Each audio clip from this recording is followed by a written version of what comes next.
what they doing, they tripping. Well, they got it from you. That's your child. That's You know, right. that's flesh of your flesh, blood of your blood. So a lot of times we don't want to be transparent, but I think a lot of times, man, to bounce upon that particular comment, Ms. Bishop, is that a lot of times we don't want to be transparent is because we have a lot of trust issues.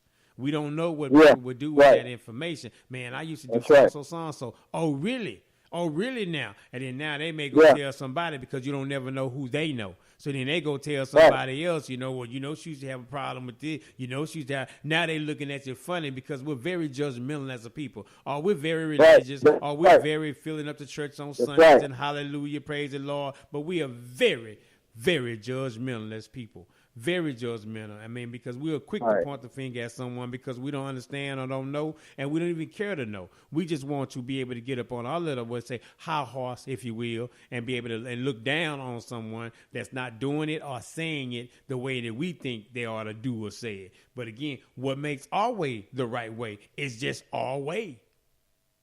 Right. And then another level, as you're saying, as Ms. Bishop was saying, that's right, transparency.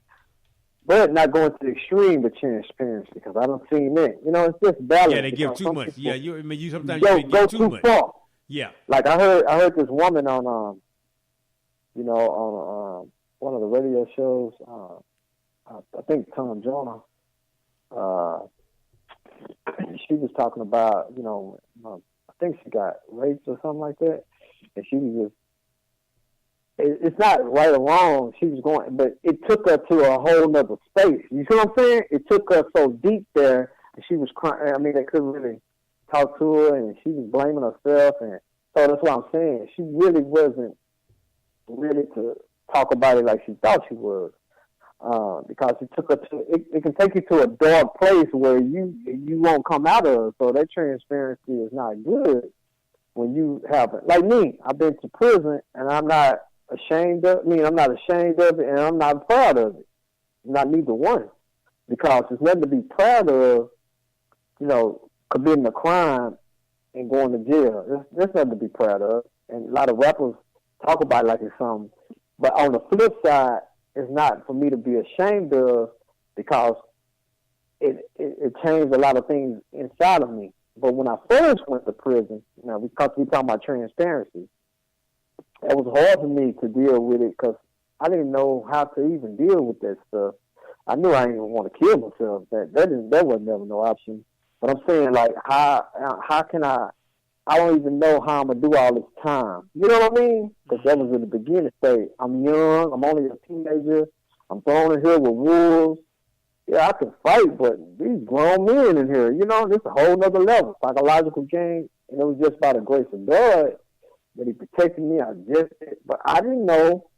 I had a lot of dark days too, because a lot of family, they was dealing with things, so my levels slowed up. So it's just brothers like me and Vincent who met each other, and we bonded, and other brothers. So it's just one of those things, and you just got to learn to deal with life. And I think about going back to what you were saying about children. I just saw my daughter.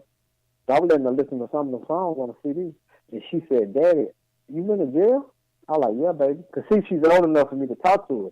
And like you said, Shelton, I don't want her to find out later on somebody ridiculed. That's why your daddy went to jail, and she don't know because she's just looking at daddy as daddy. Yeah, now she just started shocked and appalled. Daddy, you I can't believe you went to jail. You did not tell me. There you go. You see what I'm saying? So that's why I tell her in stages and different things when because I didn't, because we don't think about our kids like that. She said, "Daddy, have you ever made a mistake?" She asked me that before I told her that. I was like, dang, you don't think because your kids look at you as this perfect person when they small. You know what I mean?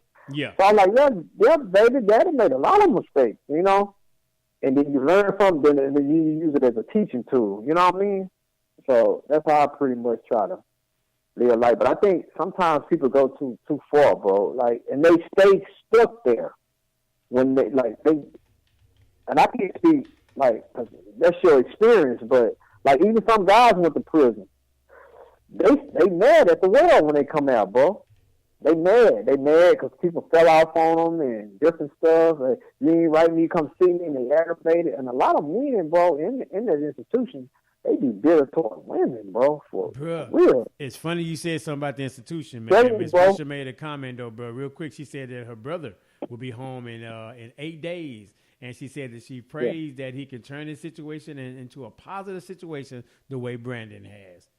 You know, so Yeah. that's a testimony though, man. Oh, So what we're really? gonna do is that you have Miss Bishop's contact number as well. What you may want to do, man, is probably give her brother, once he gets out and everything like that, maybe you connect with any kind of resource that Most you may know definitely. about, since that's something you're Most always definitely. connected with as well. So Miss Bishop, if you're still listening, have your brother contact Brandon. You guys get once he Most gets out, definitely. give him his contact information because he has a lot of resources that'll be able to help him out to do what he has Most to do, definitely. and then we can go. I love to do that, bro. And Yeah. I love to do stuff like that, and I've did it before. And that's why I go back into the prisons as a volunteer. You know what I mean? Because I want to show them that, and I tell them my ups and downs. You know what I mean? I'm gonna go off and there just tell them, because they just see me, and a lot of them brothers know me. Be like, one of us winning, they feel like they winning too, which is true. But I also tell them about, the ups and downs. You see what I'm saying? The ups and downs in life. And they may not experience the same experiences as me, but some of it they are, And I was telling one of my friends, well, he was telling me he got out, he's doing good. He's been out for almost a year. He said, now I see some of the stuff you used to tell us. Now I understand exactly what you said, because you dropping knowledge and planting seeds, but you don't know until that person meets the experience. They are not going to know. You know what I mean? So the experience going, okay. And then once he came home and we was having another talk, because me and him was pretty close, I said, there's a lot of other things I wanted to say, but I don't think that the brothers was ready. Because people can take stuff another way. We talking about perspective. If I drop certain bombs on them, they're going, oh, man, he's just trying to, like I was telling you before, Sheldon, about college. I think college is a good thing. Making you a well-rounded person. But really, what I come to find out, once I touched down, I was going to college out here. Well, I got a felony in Texas. They're not going to really hire me to teach in those schools. So they kind of like, let you know somebody, a buddy system, but bro, they kind of did something to me. So I had to change direction. So, brothers are not going to school. I think they should take more trades. So if I go in there and say, hey, man, I ain't going to say it like that anyway. Like, y'all don't need to go to school. But brothers will take it the wrong way. You see what I'm saying? Oh, man, he hating or he knocking. No, bro. I'm just trying to tell you won't set yourself up for failure. You see what I'm saying? Take your trade more than going to school. You can go to school just, to make you a well-rounded person. But it's going to be hard to use that degree with a felony, bro. These people ain't got a felony. You see what I'm saying? And I know this for real. And they can argue with me all they want, but I know the reality. And some people who have been able to make it, who argue with me, it's because of their skin color, bro. They just white. So they know some people. You see what I'm saying? Yeah, connection. Yeah, you see what I'm saying? They're connecting. Just like we got a dude, a company man on our job. My supervisor, who is black, he knows stuff. The company man don't know anything, bro. And he's supposed to be over my supervisor. I'm like, man, how did he even get this job? He said he knew somebody. So they lie to us and tell us you work hard and that's not always true. Sometimes it's who you know. It's who you know. It's who you know. Access and opportunity. And if you get both of them, man, you all right, man. Access and opportunity, my brother. It's a buddy system, bro. Buddy, you scratch my back, I scratch up. That's how other races pull themselves up. And that's what we need to do. We talked about it earlier, right? That's what we need to do. When we go through trials, when we go through situations that we talked about, adversity, who do we turn? Should be able to turn to our community. Should be able to turn to our brother. Should be able to turn to our sister. Should be able to turn to those that say they got our back. We should be able to turn to those people instead of having to go to an outside resource that don't really care and that may capitalize off our pain.